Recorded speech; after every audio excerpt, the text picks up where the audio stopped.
Hello. Bueno.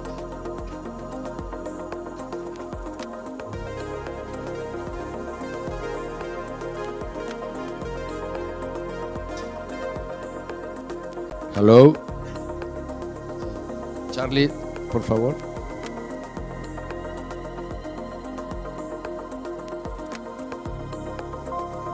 Okay.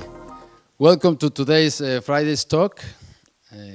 Today I would like to introduce to you Carlos Mallo. He is the CEO of the NGO Innoceana. He will explain later, he will go into detail into his organization. He is a civil canal and port engineer who, driven by his willingness to make our oceans a better place, has designed and also successfully attracted funds from several institutions from several countries. And I found that attitude very stimulating and perhaps inspiring for us, for our institution, who is willing to do ocean science for a better planet. So I would like to welcome you, and with no more delay, the floor is yours, and welcome, Carlos. Thank you so much. Should I use the mic there, or this one, or both, or? If you feel more comfortable this time, then you can give me the mic, and I will just focus. Okay, so good morning, everyone. I was asked if I can do this presentation in Spanish, in English, or in Catalan. My Catalan is very awful, so I decided in English because like that, apart from all of you that are here, thank you so much for coming. Whoever is online, or maybe in the future somebody is going to watch this and maybe get a little bit inspired about my story, or at least to think that it's possible to do things that might seem impossible. And that's what I'm going to explain here, like how in Spain it's possible to create a non-profit organization that grows and is actually today part of a lot of European funded projects, which was years ago was impossible to think about that. And thank you, Enrique. I've been hearing about Enrique for many years, like Enrique Isla, and everybody is like, wow, this guy is amazing, you need to meet him. And I met him having a coffee in Playa San Juan in Tenerife, and he straight away offered me to come here for this Friday talk. So thank you for having me here, and I hope what I'm going to talk about is interesting for all of you. Just a little early warning. I'm not going to talk about science, so I hope this is a little bit of a refresh for your scientific brains, because I know the quality of science in this building is very high. And as Enrique said, I am an engineer. Soy un ingeniero de caminos, canales y puertos, or civil engineer, which is a strange situation for my profession. So I'm almost like the black sheep in my university. But a lot of teachers are very happy of this story. So, Innoceana. I'm going to explain you what happened from the beginning all the way till today, and I'm going to try to use this remote. I hope I make it work. Yes. So this is kind of the trip. I thought this presentation was going to be more like 20 minutes, but then Enrique told me this morning, no, you have 1 hour. So I tried to put something wider, but no worries, it's going to be probably like 35 minutes max. So just to give you a little bit of a path, we are going to start with an introduction that is called A Change of Plans. That's the story of my life. It's still a change of plans all the time, and I was talking to some of you before. I don't have a house at the moment. I've been living nomad, and I love doing it, but it's also the way I can manage teams in many different parts of the world that I will show you in a minute. Then I will go through the why, the struggle. Oops, that's a typo. There will be some typos. I've been doing this morning, so apologize for that. The video, and then the how, then the international organization, some of the projects that we are working in. One of the projects we are in collaboration with you guys, with the Instituto de Ciencias Marinas, and another video to close the session that is called Protecting the Ocean is Justice. So before starting with the presentation, probably some of you know this amazing lady. She is an inspiration for a lot of conservationists. She's called Sylvia Earle, and she is the the founder of Mission Blue, which is a huge organization. And she always says how important is the ocean. But it's even more important if you think that you are a fish, and imagine if a fish can draw a map. That's how the world will look for a fish, which is very different than what we think about the world, right? And it's very obvious that mostly it's about the ocean. It's a blue planet. It's definitely not a green or yellow. It's a blue planet. And that's, for me, it's a mind-blowing situation because I keep seeing how the ocean is far from being respected. It's far from being taken care of. And that woman is really pushing conservation, and I'm so happy that I connected to her, and we are partners with Mission Blue, and I'm one of the Hope Spot champions in Osa Peninsula in Costa Rica, but that's another story. Okay, so a change of plans. Why this is called a change of plans? Well, because all of this story started in 1988. That's when I was born. I was born in this beautiful part of Galicia that has been highly destroyed by development. In this case, El Puerto de San Ciprián.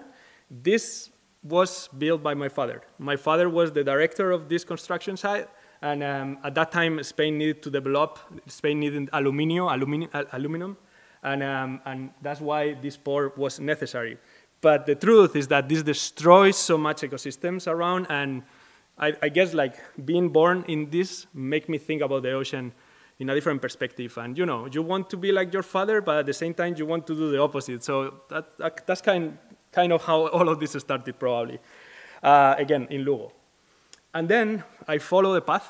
I built myself a career in civil engineering, and this is actually me in Tenerife in 2015 building this monster bridge that was a very innovative technique bridge. And right now, actually, Enrique Isla for sure has been going through this bridge that has the two arches. So now when I use it, I'm happy that I'm bringing a lot of conservationists through this path because our office is on the way of this bridge. So we keep using it a lot for the right reasons. I will explain you why for me this is so, it's motivational, like to think that I was able to support the construction of this road. That is developing, but it's also giving a change in the history of the southwest of Tenerife.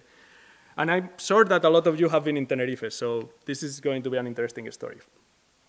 After that, I have the chance to go to England, where I built myself as another path in the engineering, more focused on construction trains. This is the HS2 that I was kind of leading parts of the construction in Oxfordshire. It was between London and Birmingham. So I spent a lot of time there with surveyors, studying all of the ecosystems around there that we were going to destroy with the train, some of them, but there was so much care, and I got so inspired by the British institutions into really taking care of what is left in the environment, because unfortunately there is not a lot left, but that's one of the reasons that I think this project is never going to be finished. Of course, Brexit is a factor as well. But what I was missing all of this time is, where is the purpose? This is something I wrote this morning. I was into Google, and I never in my life have done this. I put, what is the definition of the purpose? And the definition is the reason for which something is done or created, or for which something exists. To me, this has been actually an eye-opener this morning, and so actually purpose is the reason why we exist. So if you don't have a purpose in what you are doing, you don't exist. And this is crazy, but it's really how I feel about life. I feel like if you are doing something that is not motivating you, it's not like you don't feel fulfilled, change what you're doing. Like find a way to do something different. That's how I felt.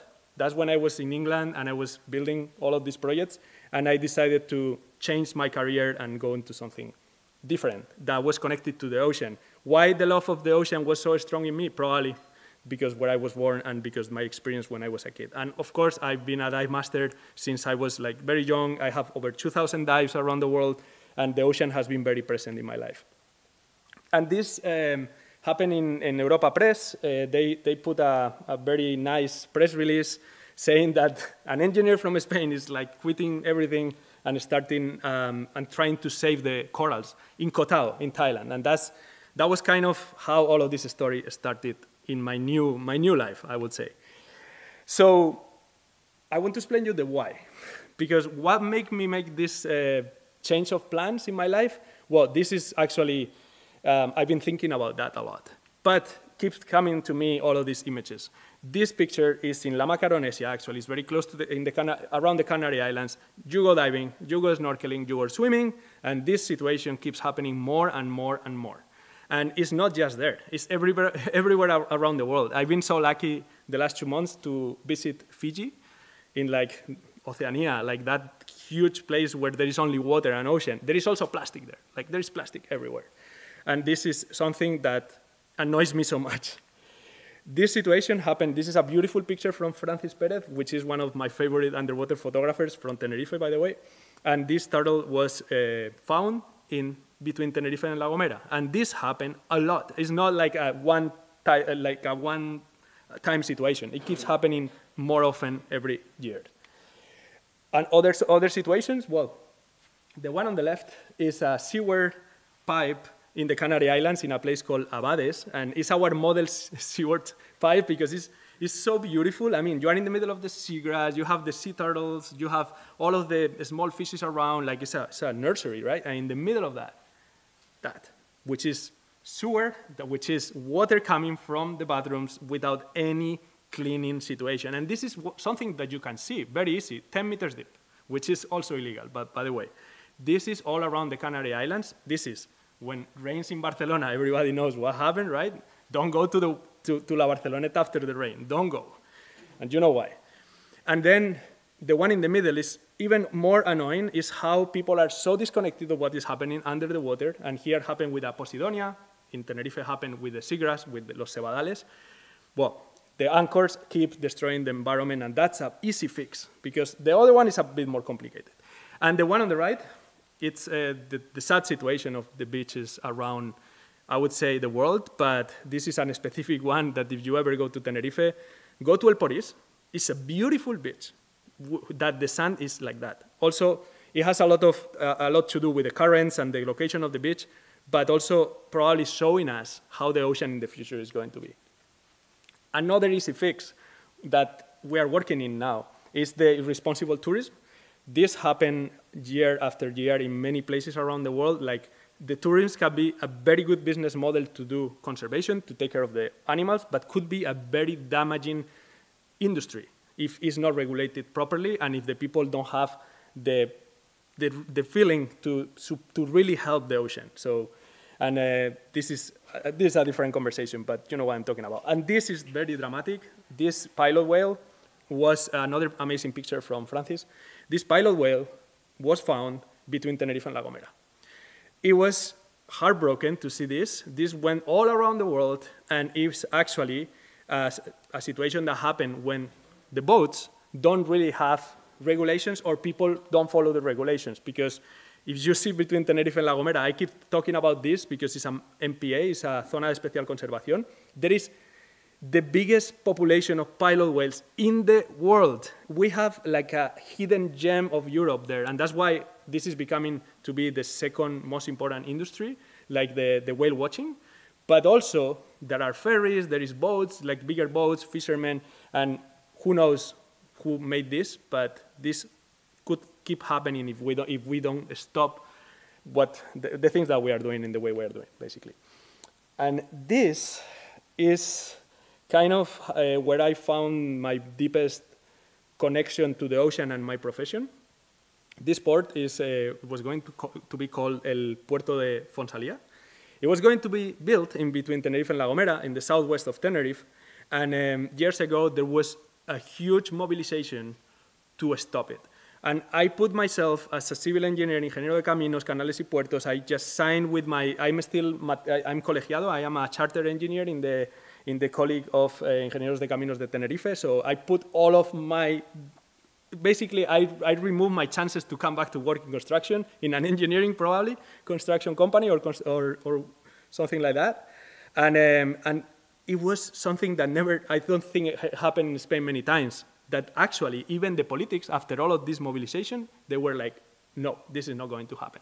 And this is not happening today, guys. And we are working now to really finish. There was a gap in the MPA. Of course, they left a little space to build the port, which doesn't make a lot of sense. And now we are working to fill that gap. So this will never happen in the future, or something like that, never happen in the future. And that's kind of my my mission of life, but also this is what Innoceana has been pushing to change things. So let's, do something. I don't want to be canceled, so I put all of the asterisks. And this is what I decided to do. So when I was in England, pretty unhappy with my life, with my Ranger Rover, like driving across the mainlands of UK, and very unhappy, I decided to jump out. So December 2017, I quit my job. I also quit my life there in general with a lot of, I have some roots already. And I started a grassroots organization with a lot of growing pains. The growing pains, I don't know if in Spanish we have something like that, any word that means as much. Growing pains is pasarlo muy mal. So basically when something is growing and it hurts so much, this is what I've been living, but also having the best moments of my life. So it's a mix.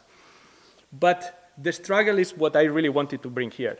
And maybe, I don't know, maybe somebody who sees this is like, okay, maybe I'm going to try it too. So that's what I want. I want everybody to try to go through the struggle and not to be worried about it. But my main question was, what am I doing? I don't have a salary. All of my savings of life are going down. So this was like 2 years after I quit. I mean, I don't have a house. I don't have anything like what I'm doing. And this was me. These are some examples of, so that was me in Caño Island. This is in the middle of the Pacific Ocean. There is a tiny island where I bring a weather station in collaboration with the Universidad Politécnica de Madrid. And it didn't really work that much because the weather conditions are incredibly bad. So the weather station got destroyed after 2 months. The one in the right is a picture in Coco Island. I have the chance to be in another more remote island, 500 kilometers from the coast. There is absolutely nothing there. So those are some of the rangers. And I was working with them. We were creating 3D models of the reef and a lot of projects. Top right, more rangers.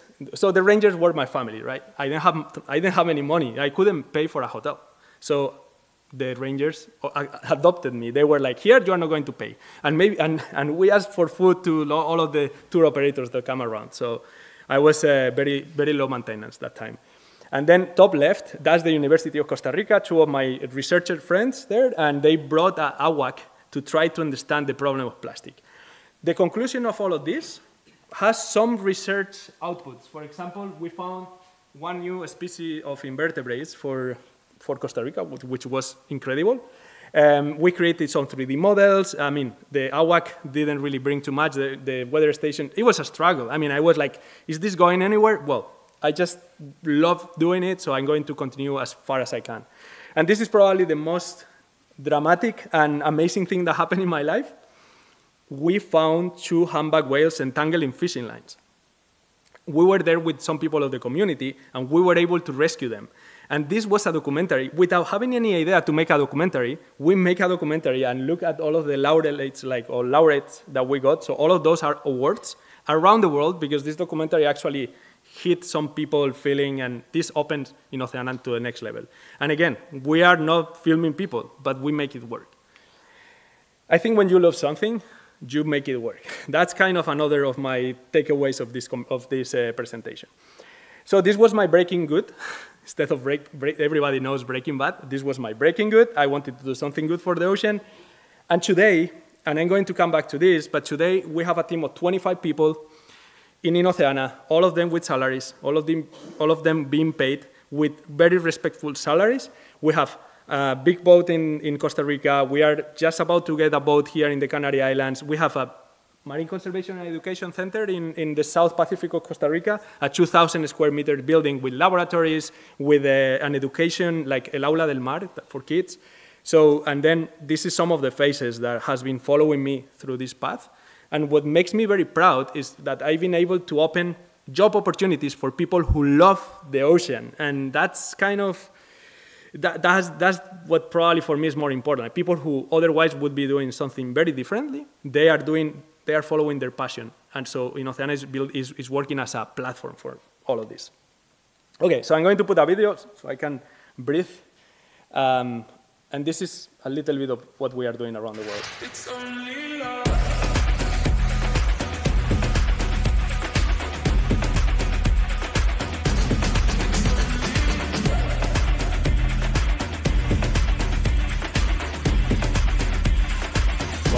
can talk about it a little bit. That was the bleaching event that happened last year. It was one of the massive or world bleaching events going on. Very, very bad. This is the seagrass in the Canary Islands, and actually, Enrique, we're gonna go diving there one day in Navades. You need to see how beautiful it is. We're working on seagrass restoration.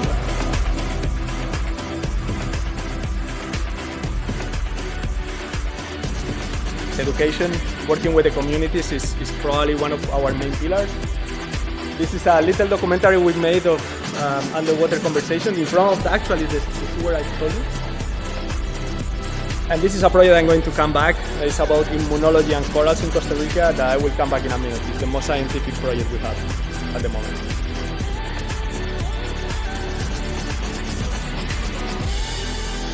Mallo whale, about the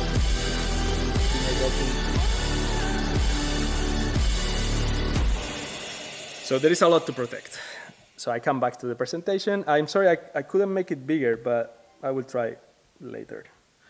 Okay, so we are almost halfway through, and then we're going to have time for some questions, but it's Friday, so I want to make it light. Okay, the how, because of course many people come to me like, how you did this? You rob a bank, or you have a father who is millionaire?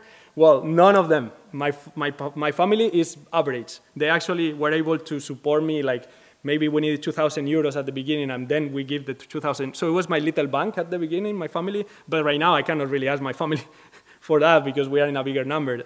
And we didn't rob anything. All of this has been like totally legal, I promise, guys. And I think the how is because we made it with passion, we made it with love, and especially with a very strong and clear purpose. That's the how, but that's probably not enough information, so I'm going to go into our method. All right, so when people ask me, okay, what has been, if you need to summarize how you've done this, is like, number one, forget about laziness. I don't think I sleep more than 6 hours a day, and sometimes quite less, because there is a lot of work to do, but I also love doing it. And I just, at 6 a.m. or sometimes 5 a.m., my eyes are like, I cannot sleep anymore. So laziness is out of the picture. This is not something that happened out of the laziness, never. And focus on your purpose. I think every time I go to Tenerife, the first thing I do is jump in the water, because I want to reconnect to that moment, to that purpose, and to those animals. And just being underwater for me is like, it's meditation. It's amazing. I love it. Number two, forget about your comfort zone. Yeah, there are a lot of barriers that we put ourselves. No, my partner doesn't want me to travel, or, well, my family is, well, then, like, go outside of that. It's hard, but then you will see that this is always something you can compatibilizar. I don't know in English. Basically, you can make it work together, but forget your comfort zone. And sometimes the comfort zone is like, no, I'm just, I'm very happy here in Barcelona. Well, maybe if you are happy, stay. But if you are not happy and you don't have a purpose, go out of your comfort zone. And this is like cliche. Everybody knows this now. Create a clever system. Find a way, because people need to eat. If you want to create something, there is money needed. And money is there is competition for money in this world. It's the truth. You are trying to get resources, and the resources are limited. So make something that is clever enough so you can really go through your objective. And I will explain you what was our clever system. And I say clever, not because I feel I'm clever. I say clever because I know it worked. And many people have been like, wow, you make it work that way. Well, I will tell you in a minute. And think outside the box. I think we keep, especially, I'm coming from a university that is like, Ingeniería de Caminos is like back in the times when the Ingenieros de Caminos were big. Well, no, it's not anymore. We are not here to build ports. We are here to do different things now. And that's kind of my push. And also, Innoceana means innovation in the ocean. For that reason of innovation. It's not innovation of we are inventing the wheel again. No, that's probably something you are doing in this huge research institution. But we are trying to do things in a different way and inspire people to do it. And number 5, and to me this is everything, is love what you do, but even more, love the people that work with you. That's, if you want to do something big, you need a team. And you need to love your team. Otherwise, it will never work. And to be honest, like, I cannot have a better team that I have right now. So I'm very proud of all of them. And I just wanted to put the definition of what is the purpose, and you can read it again. For me, it's like, wow, okay, now I understand it better. And that's the little system that I created. Okay, this explains why my team can be paid. And if my team cannot be paid, they unfortunately couldn't be working as much as they do. So money is a factor in all of this. So Spain was the beginning. I created Spain as like una asociación sin ánimo de lucro. I didn't understood what that means. I just was, okay, I need 3 signatures. So I got my mom, my best friend, and me, 3 signatures, and let's start. And then I went to Thailand and start figuring out what was all of this about. And like time later, I understood what I could do. But I was always focused on, I want to do more projects in Costa Rica, and I need to find money for all of this. So the United States was the solution. So there are 2 things here. 501c3. I keep saying 501c3. That means that we can get donations from foundations and from individuals in the United States, and then they can get tax deductions. In other words, rich people want to put their money there instead of taxes. The system is very different than in Spain. In Spain, like, this is actually a very crazy number, but in almost 8 years of association, we received so far 2,000 euros in donations. 2,000 euros in 8 years. In the United States, we are going for millions. So imagine how different is the system. But to create a 501c3 in the United States is not easy. It's not easy. And you can ask me, okay, how you went to the, well, I have a girlfriend from California, so it was a perfect entry to the United States. Unfortunately, we're no longer together, but that helped. And I made a lot of friends, and I started creating a board of directors. Board of directors, this in the United States is so important. And it blew my mind when people were like so honored to be in our board of directors, because they put in their CV, and when people see, whoa, this guy is in the board of directors of Innoceana, everybody is like, whoa, we respect this person.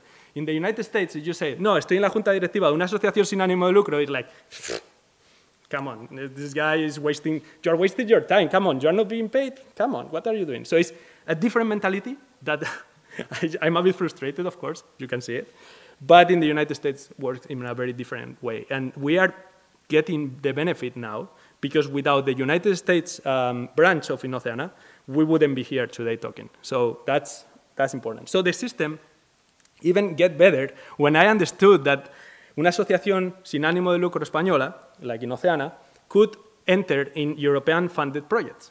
And that happened when I actually got a call from a catedrático from Santander, and he was like, hey, Carlos, I've been following you for a while, and I'm putting together this European funded project called Plast for H2 to transform the plastic from the ocean into hydrogen. And I was like, I don't know what you're talking about, but it sounds cool. I'm totally in with the organization. So we went into a partnership, and we applied for a grant, and we got a grant with Europe. And I was like, wow, this works. And I will explain you a little bit that now we're working in more projects like Ocean Citizen with Enrique Isla. And Costa Rica is so expensive. People might not know that. Costa Rica is the most expensive place I know, which is a bit sad because it's not a rich country. Of course, in terms of biodiversity, it's rich, but in terms of social problems, it's actually not very good. But there is a lot of people from the US going there, and they are philanthropists. So we are using the 501c3 of the US to also funnel more support to support Costa Rica, and to support also the Canary Islands projects. That's kind of the clever system that we built. Innoceana is an international organization today, and as you can see, we are literally everywhere. In the last 2 months, I've been in I think in 80% of those places. So Fiji, where we are starting new projects with the communities, and it's the first year, this year. The United States in orange, that we have the 501c3 I was talking about. Costa Rica in green, I spent many years there. Costa Rica is an incredible place. The ocean is so full of energy, as you might know, and probably some of you have been. And then in Spain, we have headquartered here in Barcelona. We were in a co-working, now we're in another one, and Berta is our managing director of Innoceana Spain, and is working from here. In the Canary Islands, we have a team of 5 people working there at the moment, and the project keeps growing. And then we have some other projects in Thailand. In Thailand is where all of this started, and in Philippines, where we have another European funded project. Okay. So, speaking a little bit about European impossible system? and also, what about the European dream? Well, if we would never started the 501c3 in the United States, we will never be able to do the projects with Europe for one easy situation. Okay, I am in Innoceana. I am going to Europe. Great, we apply for a grant. Great, we won the grant. The next thing you have to do is start the project. And in many of these funds, they don't give you money out front. They pay you when you finish the first year, which is a struggle because, okay, so I need to spend 200,000 euros. And at the end of the year, I apply for the money. So they get 6-8 months to pay you. So it means that you have 1 year or more of a cash flow problem. And if you have somebody that is like supporting your back with the money, great. If not, you go to a bank and you are like, hey, I need this money because I have this project with Europe. And the bank tell you, okay, where are your avales? And you are like, well, my family is not rich. And you are in a loop. So how you can create the idea of the American dream that you can grow from nothing, right? How you do this in this country is literally almost impossible. And that's why creating the 501c3 was crucial, because right now we have people that can give us loans with very low interest, or sometimes they give us big donations, and we can hold all of this because Europe is not going to accept a project for $20,000, right, or 20,000 euros. Europe wants to see millions because they are not going to be managing 100 small projects. They want 10 that are big. So they have less stakeholders, they have less partners to manage, which I understand. But guys, how the people from the universities, how the people that are starting can grow in this system, I don't know. I created this system going outside of Europe. Otherwise, it would have been impossible. And that's my takeaway of all of this. Is like, your comfort zone is only going to make you continue doing what you are doing. So go outside if you want to do something big. And a little bit into the projects. I put some QR codes if you want. I mean, we will send information out after, but I just want to give you I'm not going to talk about the projects in Fiji or the projects in Costa Rica. I'm going to focus on the European funded projects that I think is enough. This is the project PLAST 4H2. So it's plastic circularity through an efficient detection, collection, and valorization into hydrogen. Well, Innoceana is not an expert in hydrogen, but the University of Santander is. And those are the ones doing all of the scientific part. We are working on the collection side, because in the Canary Islands, we do cleanups all the time in different levels. Under the water, the scuba diving cleanups, we do in the beach, and we do offshore. And now we are approaching also the fishermen to work with them. So this project is a 3 years project. We still have 2 more. And I'm very excited to start seeing how we can use the plastic from the ocean to create fuel or to create energy, which is something like very, very, very amazing idea. Well, probably Enrique can explain you much better what is Ocean Citizen, but I can tell you, I know this project for years because this is kind of following the idea of Underwater Gardens International, which is a project to regenerate an area of Tenerife. And with Underwater Gardens, when they were starting there, with Mark, I remember that we were, okay, we can show you around, you will see the problems, you will see the sewers, you will see where we've lost the seagrass, because it's like whoever is coming here to support the environment, happy days. And I think was Mark the one who put together a consortium with the Universidad de Salento, Sergio Rossi, and amazing people. They go, and of course Enrique Isla and other people like that at that level, they created one of the biggest European Horizon funds. It's a 11 million euros project, I believe. We have a very tiny fraction, but we are the only organization local in Tenerife. So we are kind of key in that sense because we are living there, we have a team there, and we are supporting in the site. Ocean Citizen is trying to regenerate the ocean. Well, in this specific area of Tenerife, Punta Blanca, that maybe some of you have heard of. But again, more questions about this project? Please go to Enrique because he can tell you much more. Tulip, this was a coincidence. A friend of a friend was like, hey, in the University of Heidelberg in Germany, they want to apply for this project to, and I read it very quick, this, community-based engagement and intervention to stem the tide of microbial resistant spread, but it's about plastic at the end. So it's how plastic spread also the viruses and like a lot of sickness. And of course, again, we are not expert in this, but we are experts to work with the community and to involve the community in community-based engagement projects. And that's what we are doing. So we are going to Philippines. We are also going to Rome because the two sites are the river in Rome and Philippines, another river. And basically, we are in a big consortium, huge, big budget. We have a little bit more budget in this one than the previous one, but we are part of something. And we are part of something that is helping to create a positive impact in the ocean. Okay, so far, I talk about projects where Innoceana is a partner. Now I'm going to talk about a project where Innoceana is a leader. So in Europe, you can be normal partner, or in Spanish they say jefe de filas. So in the project I'm going to talk now, Innoceana is jefe de filas, which is, I'm so scared. To be honest, I'm scared, but we are going for everything. I'm scared because this is a huge responsibility and it's a big project. And basically, to explain you how this project works is, you remember I was speaking about this bridge in Tenerife I helped build?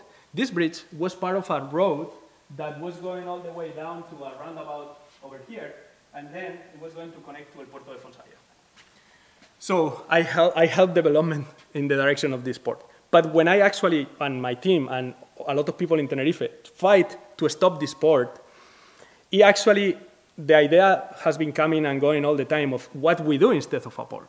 Okay, so what we are doing instead of a port, well, is connecting to this. So how we create awareness, so people actually understand that this is so bad for everyone, in many different levels, from the value level to the environmental level. And the environment is going to hit our fucking face so bad, I'm sorry. But, I mean, you know what is happening around the world and what is happening in Valencia, what happened recently, and we will see more of that. And this is not good in that direction. So we get this project that is called HOPE, and we are building awareness center in Alcalá. So basically, we have budget to create a center where people come and learn about the ocean. We have a Escuela del Mar for kids, so basically like an education space for everyone to come and learn what is there, which is one of the most amazing marine protected areas that I've seen in my life, probably one of the biggest of Europe. And we have whales all the year. We have seagrass, we have sea turtles, we have so much, and the kids need to fall in love with it to protect it. Because if we protect that, we are protecting ourselves. Because guys, and this is how I feel about this, all of this presentation, this is not about saving the ocean. The ocean is going to survive. It's about saving the human species. That's what we are doing here. I think all of this money that Europe is bringing, like to mitigate climate change, fondos next generation, all of that is because Europe knows that if we don't invest in this, we are badly, well, I'm not going to say the F word again, but we are going into a bad future. And that's why this project is called HOPE, because there is hope not for the animals in the sea. There is hope for the humans. And just to, it's almost finished the presentation, but just to go through where this project is kind of spreading towards. Well, Interreg Macaronesia, that is one of the European funds, also asked you to partner with African countries. So as you can see here, we have partners in Cabo Verde, we have partners in Senegal, we have partners in Ghana, we have partners in Santo Tomé Príncipe. I've never been here, but I'm so excited to go. So we have a lot of partners in Africa, and Africa looks like this. I took this picture 2 weeks ago in Senegal, in Dakar. This is the reality that Europe wants to help, but not many people in Europe understand or believe. Africa is a next level problem and we need to help them. This project is not going to be able to do much. I mean, if just this project is able to clean this beach, I will be so happy, and I don't even know if we will be able to do only just that. So our plan is to really start focusing on next projects to help Africa, because Africa is in a next level of problem, right? When you don't have money to eat, who is going to think about the ocean? And that's a next level of problem. But I think there is a change in Europe, and we need to push together through Africa. And this is like the last video, and then I'm going just to give briefly some words. I don't know how long I've been speaking or anything, but I hope I'm in time. So this is a video that is our latest campaign. It's called Protecting the Ocean is Justice. I believe it. I believe it's justice. But again, it's not justice for the ocean. Of course it is justice for the ocean. We want to save the whale shark. Everybody loves a whale shark. Everybody loves a sea turtle. But this is about protecting the human species. And I'm going to say this so many times because I totally believe it. Okay, this is the last video. If this year has taught us anything, it's that justice for the ocean is needed now more than ever. Ocean justice is the principle that a healthy ocean should benefit everyone, especially those who rely on it most. It's about fair access to ocean resources, safeguarding fragile ecosystems, and supporting communities hit hardest by climate change. At Innoceana, we believe that protecting the ocean is justice. From our coral restoration work in Costa Rica to seagrass restoration initiatives in Tenerife, Spain, we are working to rebuild these critical ecosystems and create a more resilient future, while also empowering the next generation through education programs at Club del Mar, where local youth learn to become ocean guardians. In 2024, our ocean faced its fair share of challenges. Warmer ocean temperatures continue to fuel extreme weather events, threatening communities and marine life. As global events remind us of our planet's vulnerability, it's clear that protecting the ocean is part of protecting our future. Despite these pressures, Innoceana has worked to tackle these issues head-on, harnessing innovative solutions in response to unprecedented change. This year, we aim to raise $50,000 to expand our mission, safeguarding coral reefs, restoring seagrass meadows, and ensuring a fairer, healthier ocean for all. But we need your help. Together, we can protect these vital ecosystems and build a future where ocean justice is a reality. Join our global Inno family today, and let's make ocean justice possible.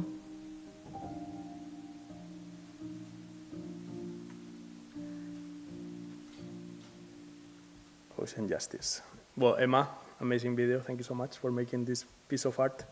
Let me see if I can pull the presentation back. Okay, so there should be just a little bit more, and well, actually I've been speaking longer than I thought. Well, it's not here. But I can explain you. Tomorrow, in el Mar de Actividades, la Mar de Actividades, basically in front of the Mare Magnum, Innoceana is hosting an event. We are bringing other organizations like Anelides, Karma something, I don't remember. Yeah, there is like 5 local organizations coming. And if you go to our website, we're going to give you some cards and you will have all the information. But we actually asked you to come. And it's not to come to hear more. Of course, there is going to be talks, but it's a party. So there is going to be beer. And there is going to, for a Saturday, it's like a good plan. It's going to be sunny. It's going to be a bit cold, but it's going to be beautiful. And we can exchange conversation with people who love the ocean, like you, because I believe all of you love the ocean because you are here on a Friday. I believe it. The other thing is, that campaign of protecting the ocean is justice. We are going to reach the goal. We know we are in the very good track, so that's amazing. I need to fundraise $1 million for next year, which makes me wake up at 4 a.m. and say, okay, now what? So it's a challenge every year. It's a very huge challenge. But I love doing this so much. So basically, I hope this talk inspires you to, if you have having ideas, I don't know, everybody has a hobby that want to create into a passion. Try it. Try it. If you want to be a famous DJ, try it. At least, maybe in some years you will say, okay, at least I tried, but it didn't work. Or maybe in a few years you are like as famous as black coffee, for instance. So just go out, do things, and like enjoy the ocean, and let's protect it together. Thank you guys for your time. And yeah, basically, I think I need to open the questions. So anybody has a question?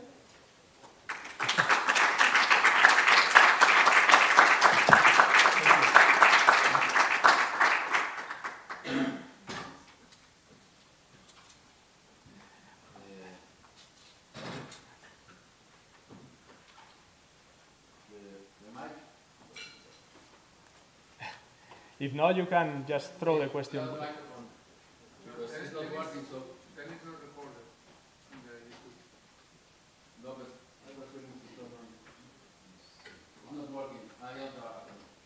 Bueno, thanks very much for this inspiring, stimulating talk.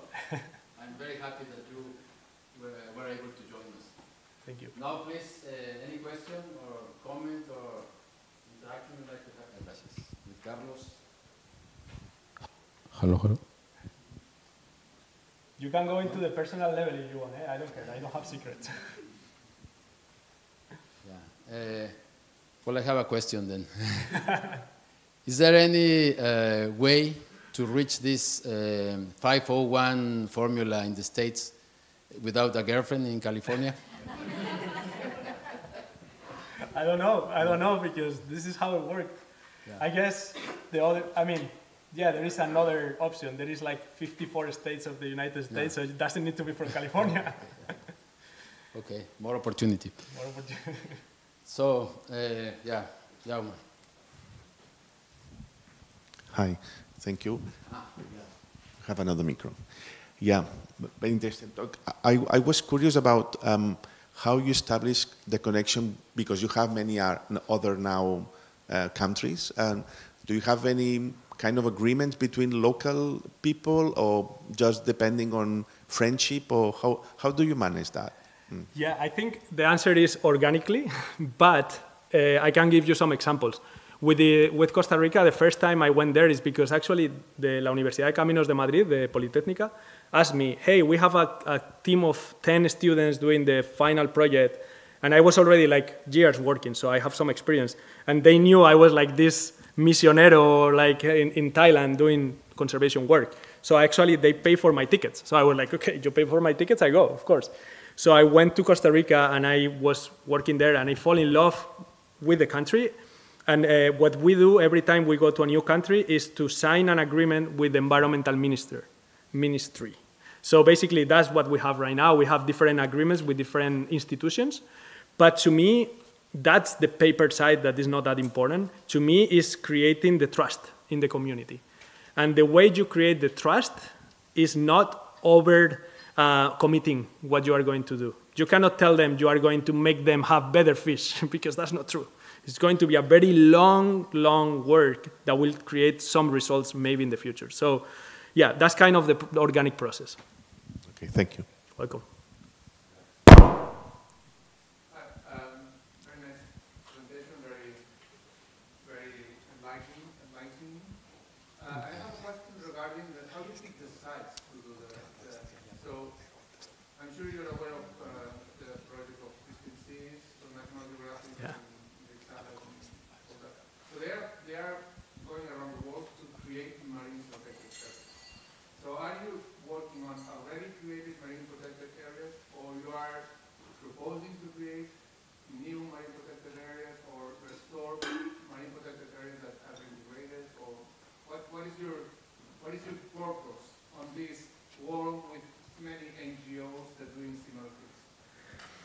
Okay, thank you for the question. That's just let me start by saying that I met Enric Sala in Costa Rica. I was diving with him as part of the Pristine Seas exploration of Osa Peninsula waters. So we are very different than Pristine Seas, right? Pristine Seas is a top-down, like they come from Nat Geo and they are like huge people, and we are coming from nothing. So we're a very bottom-up organization. How we choose the places, like definitely we are not the leaders on the MPA proposal, because there is organizations working in the policy level. We are not that organization, but we support the organization in the policy level to have the data and the information they need to go for an MPA. For instance, in the Pacific south of Costa Rica is this area called Osa Peninsula, where I have the chance to dive with Enric Sala, Enrique Ballesteros, Manu San Felix, and because they were then exploring the option of an MPA. But they are very good at the marketing level, but there is organizations doing the real work. So OSA Conservation is the organization leading this MPA. So now we apply for a grant with OSA Conservation to go into a real MPA there. Before that, what Innoceana did is work with Mission Blue to get a hope spot, which the hope spot is sometimes triggered into the MPA. So to answer your question, I think our focus is not the MPA at the policy level, it's more to have the people doing the real work, that then when an MPA happens, there is people doing the work that the MPA is asking to do. if that makes sense. So we are more into the community work involvement. Any other question? Yeah, maybe the last question, because...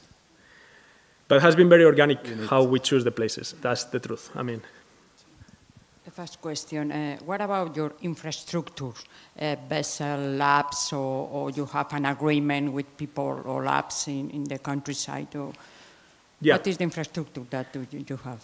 So the two main locations where we have infrastructure and is in Tenerife and is in Costa Rica. If you go to Costa Rica, we have the queen of our buildings, basically. It's a 2,000 square meters building where we have a laboratory focused on the immunology system of corals.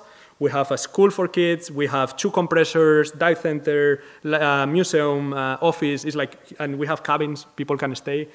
That's kind of a big building. Then in Corcovado, we are building a lab in collaboration with a hotel. So the hotel let us stay there, and we are building a wet lab. And we use those resources. And then in the Canary Islands, we have a house that we use for everything. It's like house, office, workshop. We also have our dive equipment. How we get this? Well, in Spain, we pay for everything.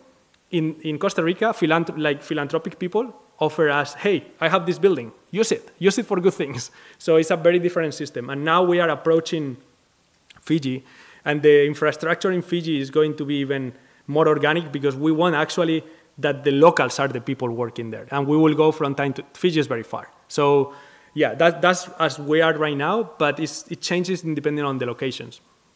Okay. What is the kind of network that yeah. you had? Because what happened with the rest of the countries in Africa? Yes, exactly. And in Africa will be like in Fiji. So, yeah. and just to having infrastructure is so expensive, and is like the reason why we work organically is because we didn't arrive with $10 million and okay, well, let's make a plan. No, it's different. It's like we are people who want to change things from the community, not from the money and like of course we need the money, but it goes after. First, we work with the communities. But it's also a way to support your ideas and to carry out the... Exactly. And the infrastructure is key. The boats are important to go in the ocean, right? Well, Carlos, many thanks again.